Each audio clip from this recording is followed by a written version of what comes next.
Señoras y señores, buenas noches. Bienvenidos a todos a Casa Árabe. Estamos aquí esta noche con un motivo muy concreto, que es presentar el libro El Instituto Hispano-Árabe de Cultura, Orígenes y Evolución de la Diplomacia Pública Española hacia el Mundo Árabe, editado por Miguel Hernando de Larramendi, Irene González González y Bernabé López García, y publicado por la Agencia Española de Cooperación al Desarrollo. Este libro y esta ocasión concreta tiene para nosotros, para la Casa Árabe, un gran significado y un gran valor simbólico. Es, por lo tanto, un acto para nosotros muy especial por dos razones principales. La primera es porque el libro expone y narra, aunque se concentra en el Instituto Hispano-Árabe de Cultura, la larga tradición y la continuidad institucional del interés de España por el mundo árabe y las iniciativas de diplomacia pública hacia ese mundo. Como se relata en el libro, aunque no es el centro de la atención del mismo, esta atención institucional empieza ya en 1904, en que se planteó por Julián Rivera una institución que luego no fructificó. Tuvo un episodio africano con el Instituto General Franco de Estudios e Investigación Hispano-Árabe, creado en Tetuán en 1938. Finalmente se transformó en el Instituto Hispano-Árabe de Cultura en 1954 y posteriormente, el 11 de noviembre de 1988, se creó el Instituto de Cooperación con el Mundo Árabe. El último avatar de esta evolución y desarrollo institucional es precisamente la Casa Árabe. Por eso, por lo que comentaba anteriormente, para nosotros es una ocasión muy especial, puesto que rememora y explica el desarrollo hasta llegar al momento en que nos encontramos. También es muy especial porque en este libro está una contribución de mi predecesor, el anterior director de la Casa Árabe, sobre Casa Árabe, y también en las publicaciones que figuran en el libro se puede ver la gran actividad de la otra directora de esa institución, la primera directora de la Casa Árabe, Gemma Martín Muñoz. Por lo tanto, el primer motivo fundamental es alegrarnos porque pone de relieve y pone énfasis en la continuidad de la que nosotros somos el fruto actual en este momento. La segunda razón, que consideramos también muy importante, es porque tanto por los editores como por todos los que han contribuido a editar el libro, permite visibilizar, a través de todo lo que comprende el libro, que España, aunque a veces no nos demos mucha cuenta de ello, es una potencia en materia de conocimiento, investigación y dedicación al mundo árabe musulmán. El corpus de conocimiento y los expertos con los que contamos son un instrumento de primer orden para toda la labor de diplomacia pública española hacia el mundo árabe, y esta publicación y este libro y los editores del mismo y todos aquellos que han contribuido en él ponen de manifiesto hasta qué punto eso es verdad. Y finalmente hay otra razón que nos da una especial alegría y por la cual esta tarde-noche nos parece muy importante, y es porque contamos con la presencia de Miguel Cruz Hernández. Nos sentimos muy honrados y muy agradecidos de tenerlo hoy aquí, porque nadie como él puede representar y aunar los dos elementos señalados, la continuidad y la dedicación a este objeto de nuestro interés, que es el mundo árabe musulmán. Voy a hacer una muy breve presentación antes de otorgarle la palabra a Miguel Cruz Hernández. A sus 95 años, Miguel Cruz Hernández continúa trabajando y sigue siendo un referente imprescindible, tanto en lo personal como en lo académico, para todos los interesados en conocer y profundizar en el conocimiento de la historia y el pensamiento islámico, como en las dinámicas de cambio y transformación de las sociedades árabes contemporáneas. Arabista y filósofo, es licenciado en Filología Semítica por la Universidad de Granada en 1943 y doctor por la de Madrid en 1946 con el tema La metafísica de Avicena. Desde entonces se ha interesado por el estudio de los filósofos hispano-musulmanes, siendo considerado un especialista indiscutible en esta materia. Su carrera docente se inicia en la Universidad de Granada y continúa en la de Salamanca, donde sería investido doctor honoris causa en 1995. Estando precisamente en Salamanca, fue nombrado primer subdirector del Instituto Hispanoárabe de Cultura en 1954, cargo que ocuparía durante 4 años cuando dirigía la institución el también arabista don Emilio García Gómez. Desde 1976 hasta su jubilación, Miguel Cruz Hernández fue catedrático de Psicología General en la Universidad Autónoma de Madrid, impartiendo las asignaturas relacionadas con el pensamiento islámico en el Departamento de Estudios Árabes e Islámicos de la Facultad de Filosofía y Letras de dicha universidad. De su extensísima labor investigadora destacan sus trabajos sobre filosofía árabe, la filosofía árabe en 1963 y su reconocida obra Historia del pensamiento en el mundo islámico, publicada en 1981 y reeditada y ampliada posteriormente en varias ocasiones. También habría que destacar la Historia del pensamiento en Al-Ándalus de 1985 y Averroes, vida, obra, pensamiento e influencia en 1986 y la traducción y estudio de la Exposición de la República de Platón de Averroes en 1986, así como una reflexión sobre el legado de la España islámica y de la historia social y cultural titulada El Islam en Al-Ándalus. Como decía, es para nosotros un gran honor tenerle hoy con nosotros. Don Miguel Cruz Hernández, tiene usted la palabra. Señoras y señores, amigos, desde luego estoy verdaderamente emocionado. De todo corazón, de verdad, gracias, muchas gracias por haberme invitado y estar aquí en este acto que hace que en mi memoria muchas cosas de mi vida docente. Los que me conocen saben que yo solo soy un profesor muy modesto, pero muy tenaz de filosofía y de psicología, pero que por una especie de sucesiva circunstancia me encontré centrado en el estudio del pensamiento escogitado en el mundo islámico.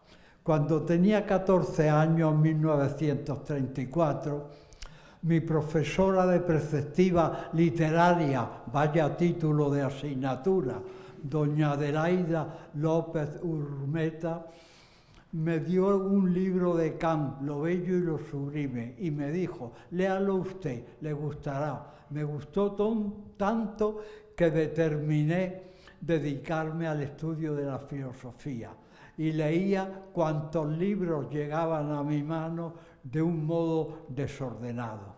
Cuando en 1939 ingresé en la Universidad de Granada, me matriculé en la Facultad de Filosofía y Letras, pero con aquellas lecturas buscando el estudio de la filosofía alemana contemporánea.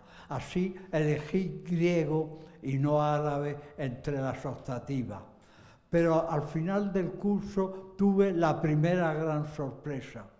Mi inolvidable profesora, doña Joaquina Eguara Ibáñez, que en ese momento lo era todo en la Escuela de Estudios Árabes de Granada, porque su director y 2 profesores habían perdido la vida violentamente durante la Guerra Civil y otro estaba en Marruecos, nos llamó a mi compañero y amigo Andrés Soria Ortega y nos dijo: si estudiáis conmigo árabe durante todo el verano y os aprueban en septiembre, os puedo prometer beca en la Escuela de Estudios Árabes de Granada. Estudiamos, fuimos becarios. Cuando terminé los estudios comunes, con este preaviso de que había otro terreno de investigación, pues decidí matricularme en una sección de filosofía. No la había en Granada y mis padres, maestros y maestras nacionales, no podían costear mis estudios fuera de Granada. Así que me matriculé en la licenciatura de Filología Semítica. Cuando terminé, todavía con la querencia por la filosofía alemana, presenté como tema para mi tesis doctoral a la Facultad de Filosofía y Letras de la Universidad de Madrid, única que entonces impartía el doctorado, el tema, el pensamiento de Franz Brentano, un pensador austriaco de primera categoría. Me contestaron rápidamente, no se admitía mi tema y tenía que tratar de algo que se relacionara con la licenciatura en filología semítica. Elegí el pensamiento del gran pensador iraní Abu Ali ibn Sina, o sea, el Avicena de los latinos. Me dirigí con más miedo que vergüenza al profesor don Emilio García Gómez y le pedí que dirigiera mi tesis doctoral. Con asombro mío no solo lo aceptó, sino que me dijo: usted se preocupará de toda la parte filosófica y yo miraré la parte filológica. La Facultad de Madrid premió mi tesis. Cuando poco después estaba preparando mis oposiciones a las cátedras de filosofía de las universidades de Granada y Salamanca, el Ministerio de Asuntos Exteriores me concedió una generosa beca para ampliar estudios en París. Fui bajo la dirección de los profesores Etienne Gilson y Luis Massignon. Un grupo de profesores jóvenes franceses y árabes se dedicaban a la filosofía del mundo árabe y me incluyeron en ella, y no solo eso, sino que aquel tiempo tuve tiempo de publicar un artículo en los Archives d'Histoire littéraire et doctrinale du Moyen Âge que dirigía Gilson sobre Flos Alfarabi secundum sententiam Aristóteles, que no era por curiosidad de Alfarabi, sino de Avicena. Y en la revista Seculum de Múnich, en un número dedicado a España, abierto por el gran sabio don Ramón Menéndez Pidal, publiqué otro artículo más sabiondillo sobre Spanien und der Islam, España y el Islam. Aún tenía tufillo del pensamiento alemán, y en 1953 la Universidad de Salamanca publicó por fin mi libro sobre Franz Brentano. Pero al año siguiente, en 1954, leí en el periódico, estando en San Sebastián, que se había ordenado la creación del Instituto Hispano-Árabe de Cultura y nombrado director al profesor don Emilio García Gómez, secretario al diplomático don Francisco Utray Sardá y a mí como su director. No me habían consultado. Y la carta del señor Llera en que me lo comunicaba, pues como ocurren en esos casos, pues llegó tarde. Mi entusiasmo fue muy grande, indudablemente, pero yo poco pude hacer en el instituto, pues era catedrático de filosofía en Salamanca. Y además, el Ministerio de Educación Nacional, que fue el que dio mi nombre para su director, no pudo o no quiso formalizar administrativamente mi estancia en Madrid, y quedé a caballo entre Salamanca y Madrid, con más montura dentro de Salamanca que dentro de Madrid. El instituto había sido fruto de conversaciones entre don Alberto Martín Artrajo, ministro de Asuntos Exteriores, y un colaborador suyo con don Emilio García Gómez. Se conoce que se adelantó un poco la salida porque unos meses antes había habido un incidente entre el profesor García Gómez y el doctor don Carlos Quirós Rodríguez a cuenta de la traducción de don Emilio del Tau al-Hamama, Collar de la Paloma, de Ibn-Hajj de Córdoba, en el cual se ponía en solfa la enseñanza del árabe y de su cultura en la Universidad Española. Yo intervine muy discretamente en eso, en defensa de don Emilio. El resultado, naturalmente, fue que nos entregamos a ver qué hacíamos con el Instituto Hispano Árabe de Cultura cuando no teníamos ni local ni mesa en que poner las cuartillas y la pluma. Pero don Emilio me dijo, trabaje usted en la universidad y en su casa, y eso valdrá. Cuando ya hubo local, el profesor García Gómez y el diplomático Utray trabajaron de una manera esforzadísima en poner en marcha aquel movimiento. A él pude contribuir con muy poco. Para no decir nada, diré que en el mes de agosto de 1956 sustituí a don Emilio en el despacho para que por lo menos pudiera tener un mes de vacaciones. Y en otra ocasión acompañé al presidente del Líbano, el señor Camil Chamou, a ver en Salamanca el colegio maronita que allí había. Eso hizo que varias veces dimitiera. Solo se aceptó mi dimisión cuando don Emilio fue nombrado embajador. Pero yo seguí unido al instituto, primero yendo a sus congresos que reunieron por vez primera a los estudiosos del mundo árabe, que otras instituciones no habían logrado hacer. Y después, siendo director el embajador señor Riosalido, fui nombrado para el consejo de redacción de la revista Aurá. Y más tarde, siendo director del instituto, el embajador señor Moratino, luego ministro de Asuntos Exteriores, el instituto publicó mi libro El Islam de Al-Ándalus.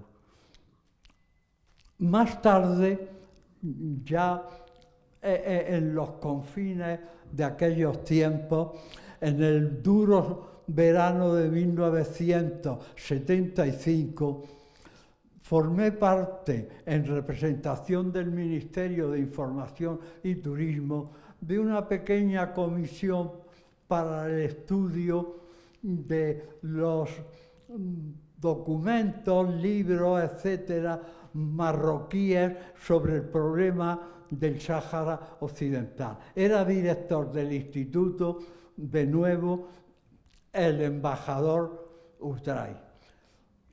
Aquello no sirvió para nada, dicho sea entre paréntesis. Pues ya su historia es demasiado conocida. En fin, si no pude ser muy útil, sí fui un testigo excepcional de los arranques del instituto.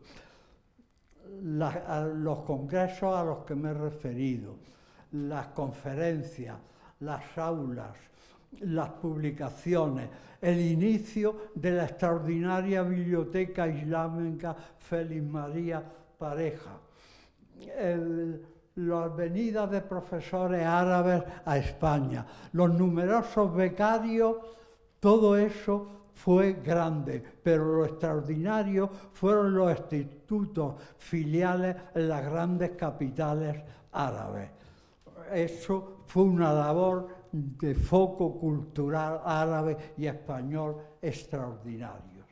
Así lo he creído toda mi vida. Quiero decir, por último, que un día me llovió un premio extraordinario. Ese fue que en 1977 el profesor Martínez Montave, director del Departamento de Árabe e Islam de la Universidad Autónoma de Madrid, me llamó para que me encargase de la enseñanza de pensamiento islámico que con carácter obligatorio se impartía por vez primera en la Universidad Española. Fue tan grande mi gusto por aquel trabajo que estuve allí hasta los 81 años de mi edad. Y aún añadí 3 más de mi cosecha porque tenía que acabar la dirección de 2 tesis culturales.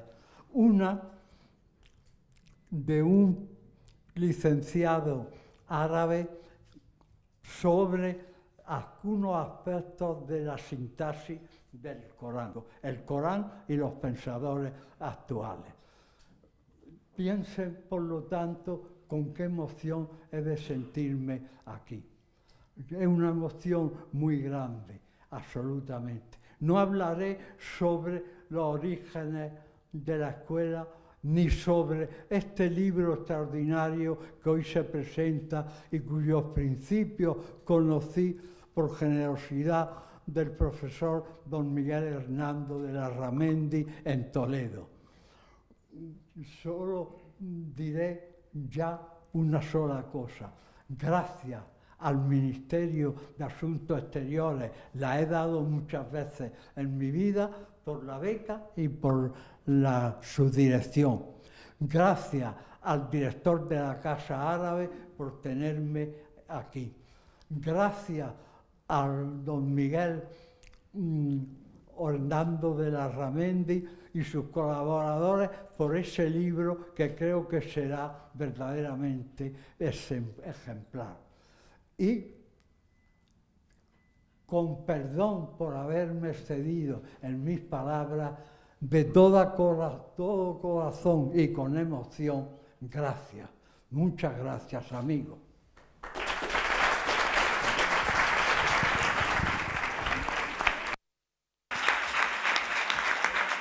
En primer lugar, a don Miguel Cruz Hernández y decir que de alguna manera puedo transmitir el agradecimiento y el reconocimiento del Ministerio de Asuntos Exteriores a que me toca poder representar aquí y por la aportación, por su presencia, por la riqueza de su aportación que nos ha hecho y por toda una vida dedicada al estudio del mundo islámico, del mundo árabe y su vinculación con el Instituto Hispano-Árabe de Cultura del Ministerio de Asuntos Exteriores. Ha sido un honor para mí estar presente escuchando sus palabras. Quiero también saludar a doña Iciar Taboada, directora de Relaciones Culturales y Científicas en la Agencia Española de Cooperación Internacional para el Desarrollo, al profesor don Bernabé López García, querido amigo y catedrático especialista en el mundo árabe, y a tantas caras conocidas, tantos compañeros, tantos estudiosos arabistas que veo en el auditorio, muy especialmente a Miguel Hernando de Larramendi por su aportación y su liderazgo en esta publicación. El entorno tan cercano en la geografía y a la vez lejano en el inconsciente colectivo español que llamamos mundo árabe ha ido adquiriendo cada vez mayor importancia como espacio de relación donde se juegan muchos de los grandes retos internacionales y donde todavía las oportunidades de potenciar el desarrollo mutuo no están lo suficientemente aprovechadas.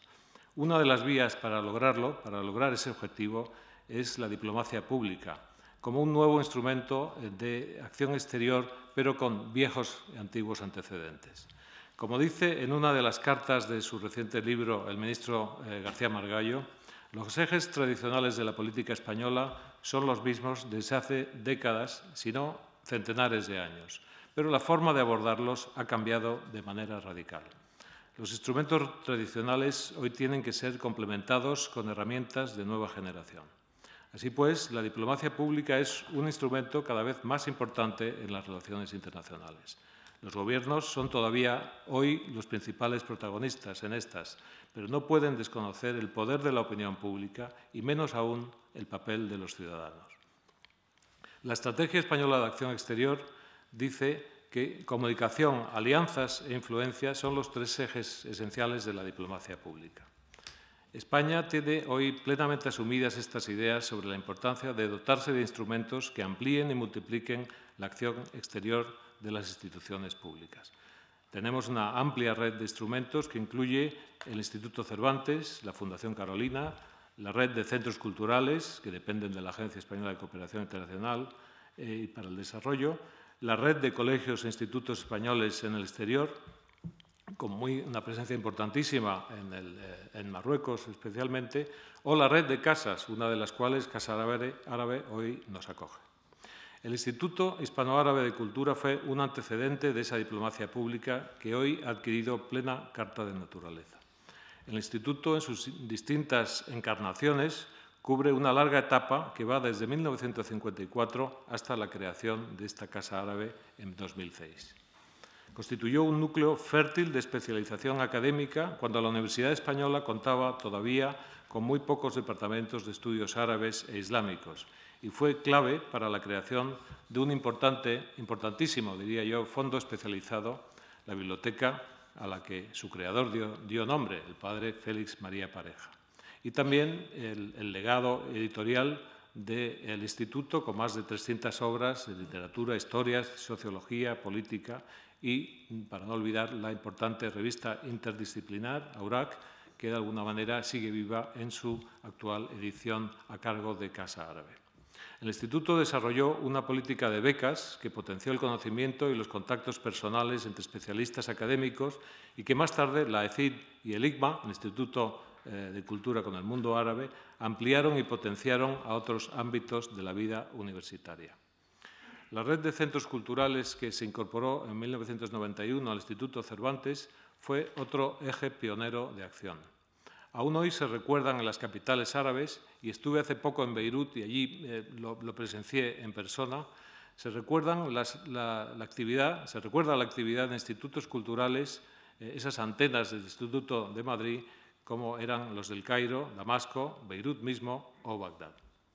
Pero al recordar la creación del instituto podemos subrayar que la iniciativa llegó primero, de alguna manera, de los países árabes, como se recuerda en el libro con la apertura en Madrid del Instituto Rey Farouk de Estudios Islámicos en 1950, que luego seguiría como Centro Cultural de Egipto. Como recoge Miguel Hernando de Larramendi en el libro, la idea de crear una institución cultural hispano-árabe como instrumento auxiliar de la política exterior se activó durante la visita a España del rey Abdalá I de Jordania en 1949, visita en la que don Emilio García Gómez hizo de traductor o de intérprete, mejor dicho. España, con esas iniciativas, comenzó a articular y a complementar desde lo cultural una acción exterior pensada específicamente hacia el mundo árabe en un momento en que estos países estaban consolidándose como estados en los años 50. A pesar de las distintas fases y vicisitudes que ha conocido la política española hacia el mundo árabe, al hilo de los cambios políticos e institucionales de nuestro país, podemos decir que ha sido constante la conciencia sobre la relevancia de ese conjunto de países. El resultado global de ese esfuerzo continuado en el tiempo es una política exterior hacia la región que reúne un conjunto amplio de instrumentos y acciones, de forma que hoy podemos hacer un balance positivo de ese entramado que sustenta nuestras relaciones con los países árabes. Hemos pasado de la retórica algo pobre de contenidos de la tradicional amistad con el mundo árabe a una relación cada vez más rica, variada, creciente y que combina las facetas de relación bilateral y multilateral en un conjunto que intenta o aspira a ser coherente. Puedo resumir algunos datos de esa realidad. En el marco de nuestras relaciones bilaterales con los países de la zona del mundo árabe, hay un entramado que se apoya, en primer lugar, en las relaciones políticas, que se basan, en muchos casos, en tratados de amistad, buena vecindad y cooperación, que existen en especial con todos los países del Magreb, y las frecuentes visitas oficiales de alto nivel, en el que tenemos que destacar el papel de la corona española. En los últimos años, más recientemente, se han venido concluyendo también como instrumentos convencionales memorandos de entendimiento para consultas políticas o diplomáticas regulares. España tiene hoy 18 embajadas, que es en la mayoría de los países de la región, con la excepción de Bahrein, y los casos especiales hoy día de Yemen, Libia o Siria, en los que se ha tenido que desplazar la embajada, pero que sigue existiendo administrativamente. Además, hay 10 consulados generales, 6 de los cuales en Marruecos, 2 en Argelia, 1 en Egipto y el consulado general en Jerusalén. En el ámbito económico, ámbito en el que cada vez más la diplomacia española presta atención, la red convencional, en primer lugar, es muy amplia, con acuerdos de protección recíproca de inversiones, convenios para evitar la doble imposición con la mayoría de los países. Hay también acuerdos de cooperación económica o financiera y una importante red de 14 oficinas comerciales. Esta labor institucional en el ámbito económico complementa el esfuerzo que es el principal, que es el de las empresas, y se va viendo recompensado por resultados, como podemos ver por algunos datos. En el Magreb, el volumen de intercambios comerciales de España con la región ascendió en 2014 a 40.000 millones de euros. España lo ha sido ya un par de años seguidos el primer socio comercial tanto de Marruecos como de Argelia. Y, por dar otro dato, en Argelia, en los tres últimos años, de 2013 a este año 2015, nuestras empresas han conseguido licitaciones por valor de casi 5.000 millones de euros. El área de los países del Golfo es otra muy importante en la que hay ejemplos como la adjudicación emblemática del tren rápido Meca-Medina a un consorcio de empresas españolas por valor de 7.000 millones de dólares o el contrato importantísimo del complejo de gasificación de Hassan en Arabia Saudí que ha conseguido una empresa española. Esos son algunos ejemplos, pero habría muchos más. En el ámbito de las relaciones culturales y científicas, la base la constituyen los acuerdos de cooperación cultural que hay con muchos países, con algunas excepciones, sobre todo en el Golfo. Hay una red de 15 institutos Cervantes, 6 de ellos en Marruecos, ninguno todavía en el Golfo, es cierto, colegios e institutos españoles, 11 de los cuales en Marruecos, que es otra herramienta muy importante para el fomento de nuestra lengua y cultura. Y en este marco quiero citar otra vez la labor que desarrolla en este sector la red de casas. En este caso, además de Casa Árabe, tenemos Casa Mediterráneo y Casa África como actuando en la zona. En el ámbito de cooperación al desarrollo, el norte de África y Oriente Próximo es una región prioritaria para la cooperación española, que se concentra en Marruecos, Mauritania y Palestina, además de la asistencia a la población saharaui. A raíz de la crisis humanitaria en Siria, además, se ha hecho un esfuerzo especialmente grande dentro de las limitaciones presupuestarias de los últimos años. Esta cooperación al desarrollo tiene su origen en los antiguos convenios de cooperación cultural, científica y técnica, que a veces se solapan con los del apartado anterior, del ámbito cultural. Hoy día, esa cooperación al desarrollo toma la forma del marco de asociación país que hay con distintos países, aquellos que son prioritarios. Y hay, en este ámbito, 6 oficinas técnicas de cooperación de la Agencia de Cooperación en la zona. Un programa que me merece la pena alargar un poco y mencionar es el programa MASAR, el programa de acompañamiento a los procesos de gobernanza democrática en el mundo árabe, que los acontecimientos de la llamada y casi malograda primavera árabe han dado especial relevancia. A través de este programa se están realizando y se han realizado ya actividades, como decía, de acompañamiento a los procesos de gobernanza democrática en países como Mauritania, Marruecos, Argelia, Túnez, Egipto, Palestina y Jordania. Otro ámbito importante de relación es el de la defensa. El instrumento jurídico clásico bilateral es el Convenio de Cooperación en materia de defensa o Memorando de Entendimiento algunas veces. A esto hay que añadir, en especial en el Mediterráneo occidental, el marco 5+5 de los países europeos y magrebíes que los ministros de Defensa y los ministerios de Defensa desarrollan actividades de cooperación muy específica.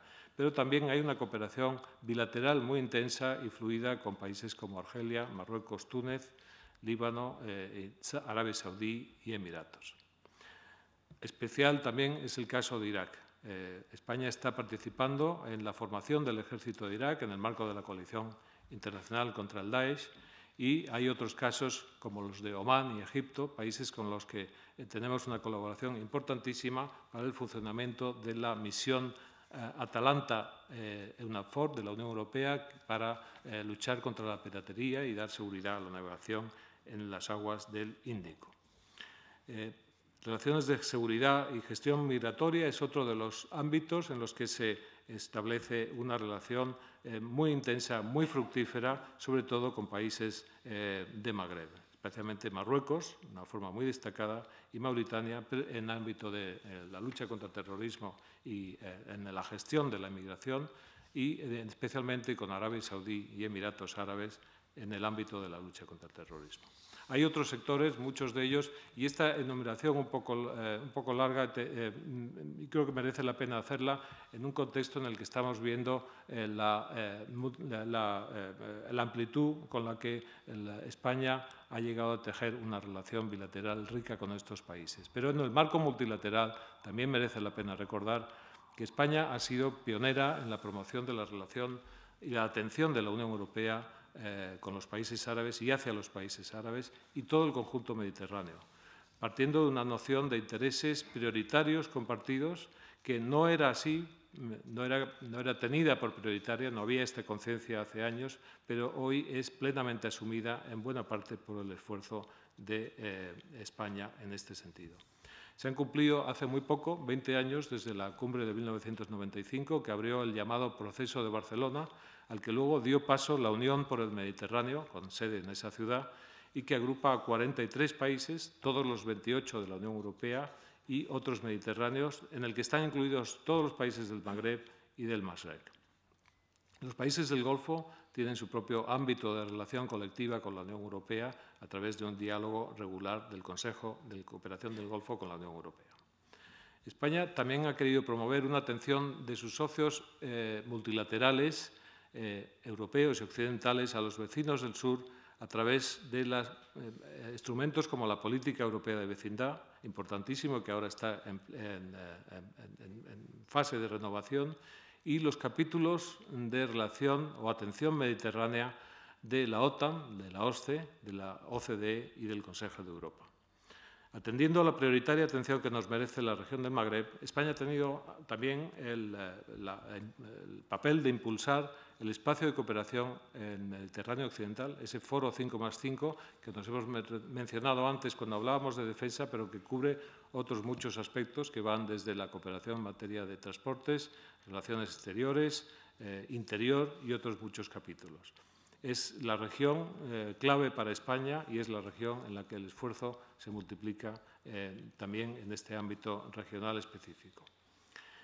No quiero dejar de mencionar la presencia de España en el Consejo de Seguridad como miembro no permanente en este año 2015 y en el siguiente, en el año 2016. Esta presencia se debe en muy buena parte al apoyo prácticamente completo y activo de los países árabes. No solamente nos votaron, sino que en muchos casos hicieron campaña a nuestro favor.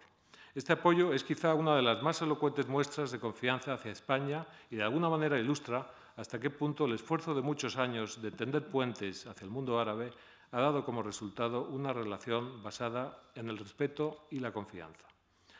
En la actual crisis que se vive en la región, España ha estado también muy presente en llamar la atención e impulsar iniciativas colectivas para preservar la cooperación y luchar contra la incomprensión y los prejuicios. Así, se han dado propuestas tales como la Alianza de Civilizaciones o las diversas iniciativas para tender puentes de diálogo entre culturas y religiones, como lo son la Fundación Anna Lindh o el Centro Rey Abdullah para el Diálogo Intercultural e Interreligioso.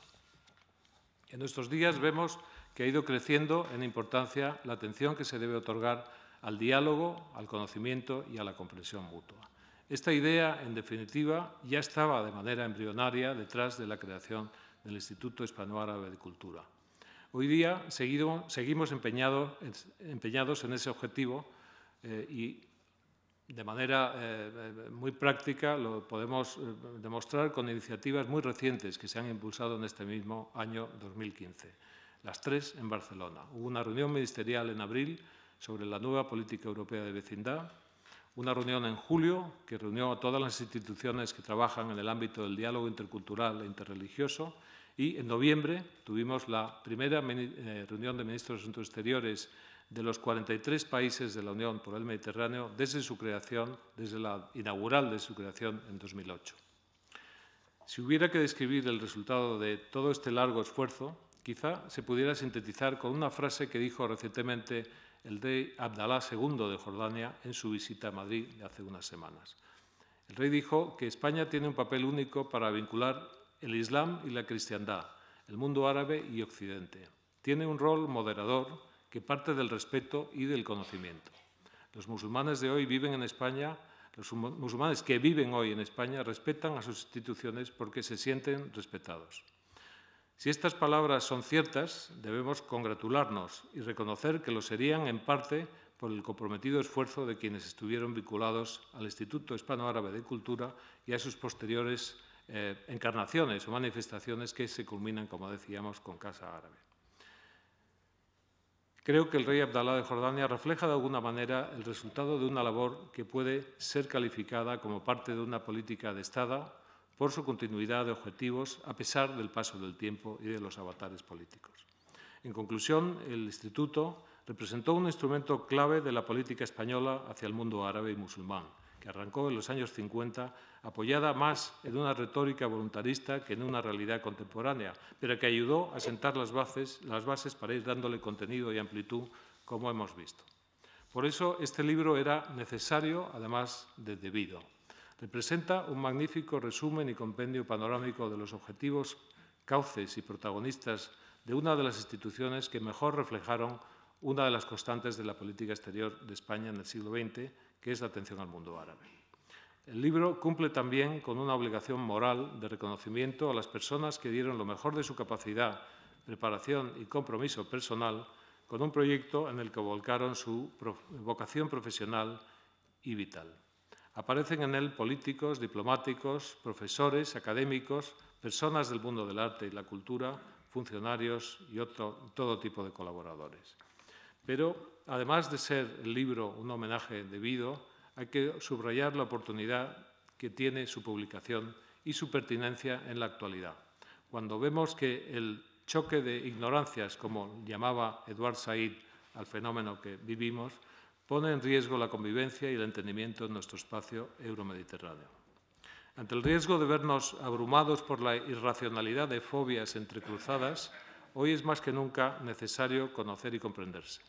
Como dice el prólogo de la Estrategia de Acción Exterior, el objetivo estratégico de nuestra política exterior hacia el mundo árabe es fomentar una región vecina, estable y próspera para beneficio mutuo. En este mundo convulso que compartimos europeos y árabes, es más necesario que nunca tender puentes de conocimiento mutuo y colaboración. Hacer del Mediterráneo un lago común y no una frontera marítima no es ya un argumento retórico, sino una necesidad imperiosa. Muchas gracias.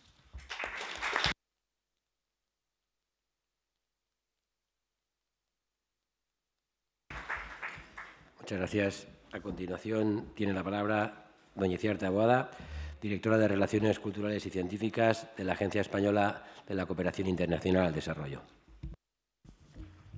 Pues, muchas gracias, Perico. En primer lugar, saludar a quienes me acompañan aquí en la mesa, Manuel Gómez Acebo y don Bernabé López. Y a continuación, y también en primer lugar, sumarme al reconocimiento ya expresado por quien me ha precedido en la palabra, a don Miguel Cruz, que ha realizado esta tan emotiva intervención, y me alegro de tener la oportunidad de agradecerle aquí en primera mano todo lo que ha hecho por la institución, que es objeto de la publicación que se presenta aquí hoy y que con tanta humildad ha descrito, pero que ha sido claramente, y todos lo sabemos, fundamental. Y es un placer estar aquí hoy en la presentación de esta publicación. Como se ha dicho ya, es una publicación de la Dirección de Relaciones Culturales y Científicas de la Agencia Española de Cooperación. Es un proyecto gestado en la agencia que ahí ha germinado, pero con una importantísima colaboración de Casa Árabe, como muchas otras de las cosas que hacemos en la agencia. Y, por supuesto, de los editores del equipo dirigido por Miguel Hernando de Larramendi, aquí también presente, a quien quiero agradecer el esfuerzo que ha supuesto esta importante publicación. Y como muchos de ustedes saben, la Agencia de Cooperación, a través de la Dirección de Relaciones Culturales y Científicas, tiene encomendada la labor de cooperación y de promoción cultural en el exterior. Y desde esta perspectiva, esta publicación pues, tiene un significado especial que voy a intentar de sistematizar, aunque algunos de los elementos han sido ya señalados por quienes me han precedido en la palabra. En primer lugar, creo que muestra un elemento muy importante para nosotros, que es la relevancia que tiene la acción cultural en la articulación de nuestra política exterior. Se entiende al leer este libro que muy claramente que la dimensión cultural es una parte muy importante de esa acción en el exterior. Y esto es así en la región que nos ocupa, en la época que nos ocupa, pero como ha dicho Manuel Gómez Acebo, es también así en el resto del mundo, es así en Latinoamérica, con esa importante red de centros culturales, y es así además también en el resto del mundo. En segundo lugar, creo que ilumina también de una forma muy clara el papel tan importante que jugó en esa época esta institución, el Instituto Hispano-Árabe de Cultura. Y creo que permite, además, entender la continuidad, es decir, qué es lo que pasa desde ese instituto hasta la actualidad, en que, en definitiva, el rol, el papel que jugó el instituto ha sido, en cierta manera, asumido tanto por la Agencia de Cooperación en su vertiente cultural y en su vertiente de desarrollo, y en cierta manera también por Casa Árabe en la vertiente de diplomacia pública. Por tanto, todos aquí somos bastante herederos de ese Instituto Hispano-Árabe de Cultura. Por otro lado, creo que también se describe con bastante precisión y de esta manera establece un vínculo entre lo que fue y lo que hacemos en la actualidad, con una serie de actividades que constituían su núcleo de acción, digamos. Ese legado editorial, con un fondo cercano a 300 obras, obras de referencia en la materia, pero también importantes traducciones, ediciones bilingües que están distribuidas en distintas colecciones de referencia para los estudiosos de la materia. Y especial mención, por supuesto, merece la revista Awraq, que en este momento su publicación ha sido asumida ahora por Casa Árabe. En segundo lugar, esas becas, esas ayudas de estudio que tan importante fueron en su momento y que también han sido citadas y que pues de alguna manera han sido retomadas o recogidas por lo que nosotros ahora hacemos desde la Dirección de Relaciones Culturales y Científicas, donde seguimos manteniendo un programa de becas que, a pesar de las dificultades presupuestarias que hemos tenido en estos años, que por supuesto nos han obligado a una cierta reducción de las mismas, pero intentamos que siga siendo lo más amplio y multidisciplinar posible. En tercer lugar, esos centros culturales que efectivamente fueron importantes en su momento y que posteriormente pues, constituyen la base de lo que después fue todo el despliegue del Instituto Cervantes en la región. A continuación, la promoción y organización de actividades e iniciativas culturales y científicas con todo tipo de actos, de eventos, congresos, jornadas, etcétera, intentando apoyar siempre la labor de esos arabistas, de esos hispanistas, conectándolos en redes más o menos informales, pero que, bueno, pues, efectivamente constituyen un sustrato sobre el que se basa mucha de la actividad que de ahí se deriva. Y, por último, la creación de bibliotecas especializadas, bibliotecas con excelentes fondos bibliográficos, resultado, algunas de ellas, de importantes donaciones a las que estamos más que agradecidos, de importantes intercambios con instituciones de otros países y que también son referencia pues, en este ámbito. Así que esta publicación, en definitiva, a nosotros lo que nos permite concluir es que el legado de ese Instituto Hispano-Árabe de Cultura sigue vivo en las publicaciones de la agencia, como esta que presentamos aquí hoy, en la biblioteca islámica, que es en este momento, podemos decir, la más importante en la materia en España y una de las principales en Europa.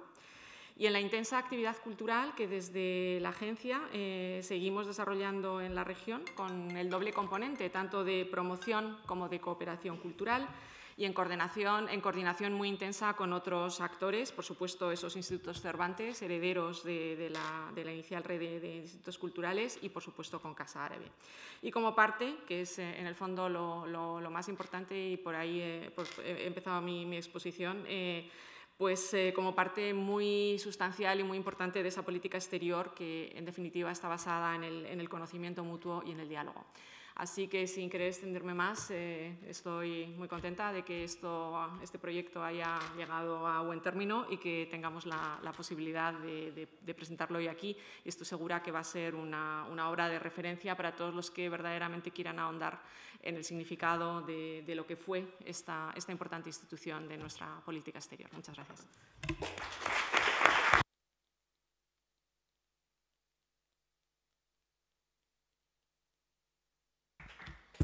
Finalmente, a continuación, hará uso de la palabra don Bernabé López García, catedrático de Historia Contemporánea del Islam en la Universidad Autónoma de Madrid y uno de los 3 editores del libro que nos reúne aquí esta noche. Buenas tardes a todos. En primer lugar, decirle que estoy aquí en representación de los 3 editores. Debería estar aquí Miguel Hernando de Larramendi, pero ha insistido en que sea yo. Y lo que voy a es tratar de muy rápido hablar del contenido de este libro que ha visto la luz gracias a la excelente acogida de la idea propuesta por Miguel Hernando de Larramendi a Guillermo Escribano en un momento determinado y que su sucesora ha mantenido para que el libro pueda estar en la calle. Sin duda, el tesón del que Miguel ha dirigido y coordinado este libro ha sido grande, puesto que era un libro de muchas colaboraciones y naturalmente que exigía estar muy encima. Muy encima también, como Luisa Mora, directora de la Biblioteca Islámica y una de las almas del Instituto Hispano-Árabe de la Cultura, uno de los restos que queda vivo de aquel instituto, digamos, su tesón también ha permitido que el libro haya salido hoy a la calle. El libro es, en cierto modo, un recuerdo, una historia, pero también un homenaje a quienes han contribuido. Hemos tenido la suerte de escuchar a don Miguel Cruz Hernández, quienes han contribuido desde un primer momento para que sea una realidad la muy diversa actividad que el Instituto hacía, tanto en publicaciones como en seminarios, como en biblioteca, como en becas y en tantas otras actividades. Hoy tenemos aquí en la sala algunos testigos, protagonistas, actores de aquel instituto, como son Mahmoud Sof, como son María Jesús Viguera, como es Carmen Ruiz, y que agradezco su presencia porque naturalmente este libro también se ha hecho por ellos y para ellos. Voy a, como digo, muy rápidamente hacer un recorrido sobre el contenido del libro. El libro consta de 3 partes. Una primera dedicada a orígenes y evolución de la diplomacia cultural española hacia el mundo árabe. Es una parte de historia. Hay una parte dedicada específicamente a la biblioteca y hay otra parte dedicada a las múltiples actividades del instituto. Ya se ha hablado un poco aquí de su historia, de la relación con el príncipe, el rey de Jordania en su primera visita a España, que está un poco detrás de la idea, de lanzar la idea. Miguel Hernández de Larramendi ha dividido en 3 partes su contribución para descomponer las 3 fases de la historia, que también ha tenido 3 nombres diferentes, la institución. El Instituto Hispano-Árabe de Cultura y la Diplomacia Cultural hacia el mundo árabe, primera etapa, 54 al 74. Naturalmente, una foto típica es ver precisamente al ministro Alberto Martín Artajo, a don Emilio García Gómez, disfrazados de árabe en su visita a Arabia Saudí, en unos tiempos anteriores a que el instituto se hubiera concebido, pero quizá dando forma ya a esa necesidad que España tenía de servirse del mundo árabe para recuperar un puesto en las Naciones Unidas, donde había sido expulsado en 1946. En la idea también estaba el ministro Joaquín Ruiz Jiménez, junto con Alberto Martín Artajo, el ministro de Educación hasta 1956 y, por tanto, de la primera etapa en la que nace el propio instituto.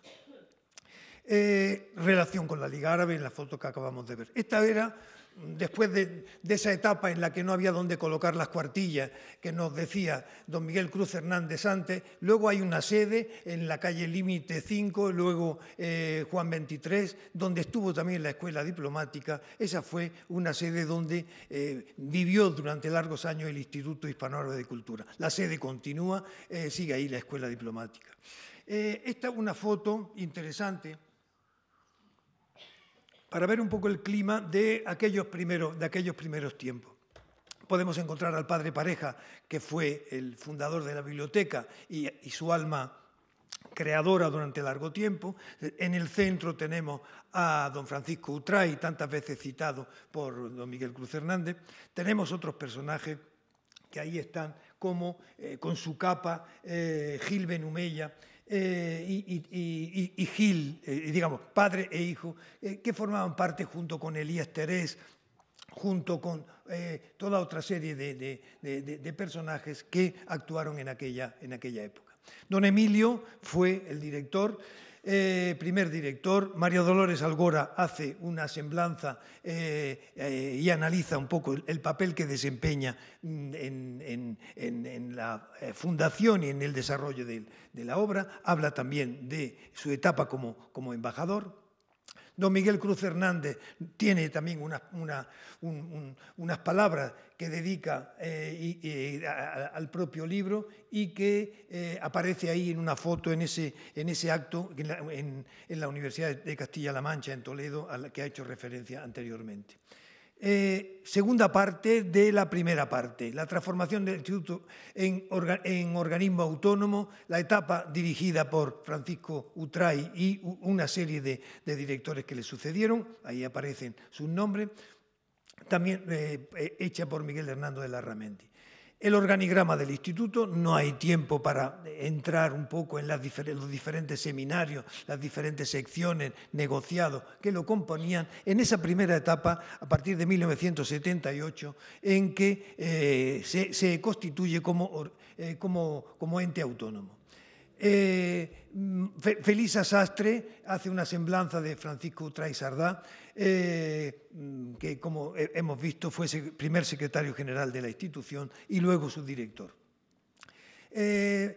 La relación del Instituto Hispano-Árabe con los arabistas españoles ha sido intensa. Y ha sido intensa en la medida en que ha sido vivero en alguna medida, ha sido acompañamiento de la formación, ha permitido, gracias a sus becas, que muchos de los arabistas hubieran podido salir al exterior y desempeñar puestos o etapas de su formación. Y en esta foto encontramos otro momento, 1961, en donde encontramos también el padre Pareja. Como no, encontramos a Pedro Martínez Montávez junto al letrero de Escuela Diplomática, está Juan Bernet, aparece don Emilio García Gómez también, y otra serie de arabistas directamente ligados a la acción del instituto.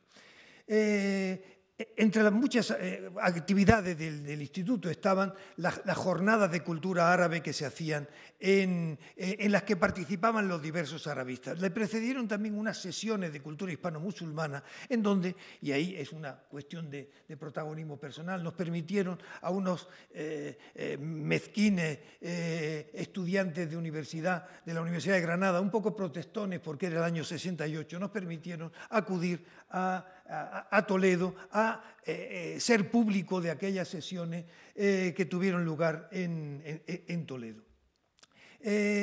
La tercera parte de la primera parte, el viraje hacia la cooperación del Instituto Hispano-Árabe de Cultura al Instituto de Cooperación con el Mundo Árabe.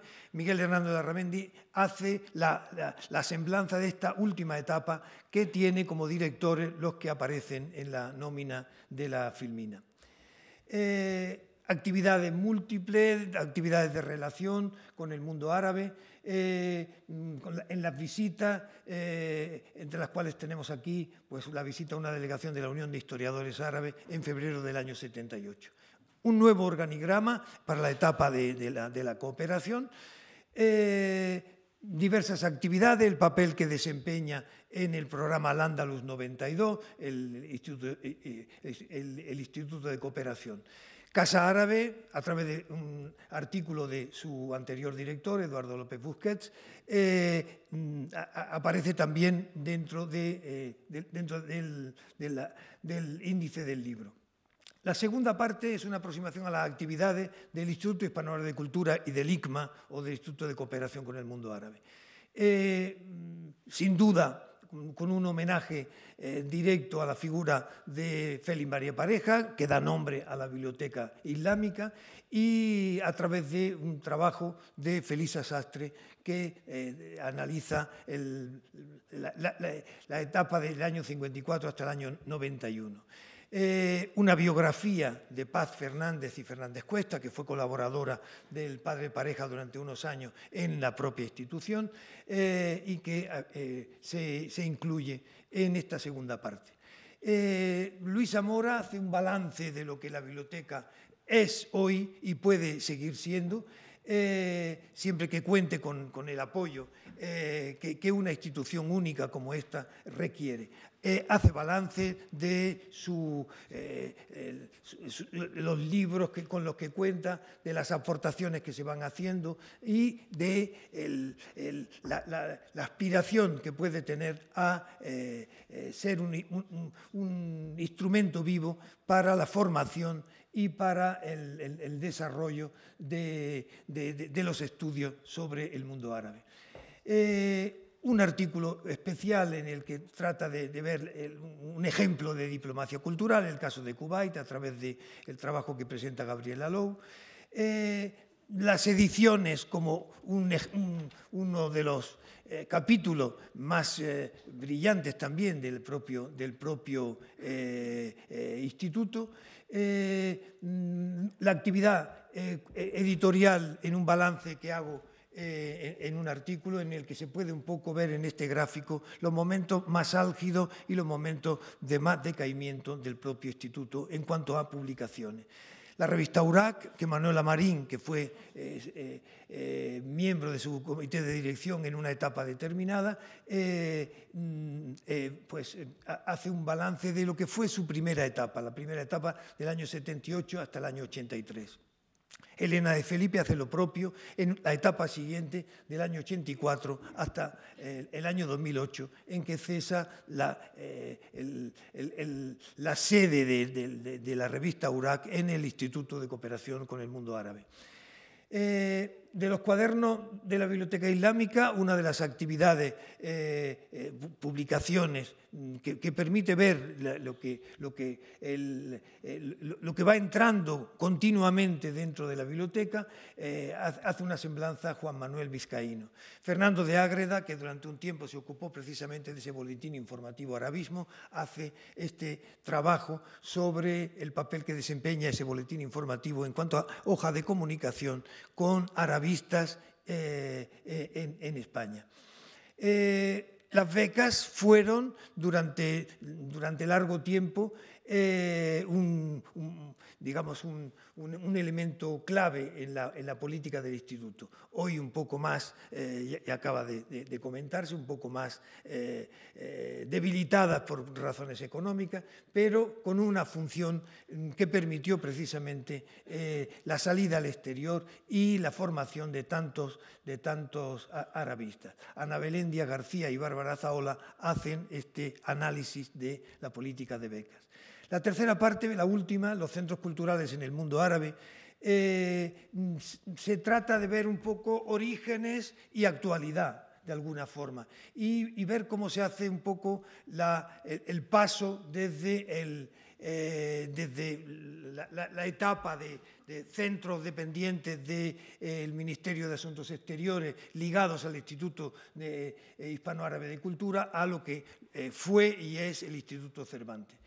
Hay artículos que se han trabajado sobre documentos, sobre una documentación muy amplia que los autores de los diferentes artículos han tenido acceso. Irene González y Bárbara Zaola hacen varios de estos trabajos, entre ellos este que organiza y abre esta línea, la red de centros culturales de España en el mundo árabe desde los orígenes. Hay ventanas abiertas a los diferentes centros o a algunos de los diferentes centros, entre ellos el del Cairo, entre ellos el de Alejandría está integrado también en el trabajo sobre Egipto. Hay una ventana especial dedicada a una revista de excepción que apareció y que de alguna manera prefigura lo que luego sería Aurak con posterioridad. Revista que pretendía ser en un momento difícil de las relaciones de España con el mundo árabe, que pretendía hacer un poco de puente precisamente en la relación entre España y el mundo árabe. En ella colaboraron arabistas desde Madrid, en ella se intentó que escritores árabes pudieran participar, hispanistas árabes también tuvieran una presentación y desde luego en ella lo que queda hoy como una muestra de gran interés es que el centro de la revista fue Pedro Martínez Montave, no solo centro, sino en muchos casos casi fue su redactor casi único, y gracias a ese esfuerzo personal la revista pudo salir durante varios años. El Instituto Hispano-Árabe de Cultura de Bagdad tuvo un director que fue José Pérez Lázaro, y hace un análisis de lo que fue en diversas etapas el papel que pudo desempeñar desde unos modestos orígenes hasta una etapa posterior. Irene González habla del Centro Cultural de Damasco, un trabajo realizado a partir de la documentación que se contiene de este centro. El Centro Cultural de Ammán, a través de un trabajo de María Pérez Mateo, el de Beirut, también un trabajo de Irene González, y dando paso ya a los centros del Magreb, el Centro Cultural de Argel, un trabajo de Irene González, el de Túnez, que tuvo como embajador a don Alfonso de la Serna y como directores a Ramón Petit, y aquí tenemos presente, entre otros, también a Lola Infante, que anda por allí detrás. Ramón Petit hace una pequeña semblanza de lo que constituyó este centro. En Marruecos, de los centros culturales españoles al Instituto Cervantes, se trata de ver ya ese paso hacia los institutos Cervantes, en donde consolidan, en un país como Marruecos, donde hay 6 centros, consolidan su principal papel. Y de esta manera termino, aunque perdonen por esta rapidez, pero creía necesario hacer esta presentación general y global de lo que contiene el libro, para abrirles la boca en alguna medida, para interesarles por su lectura. Muchas gracias.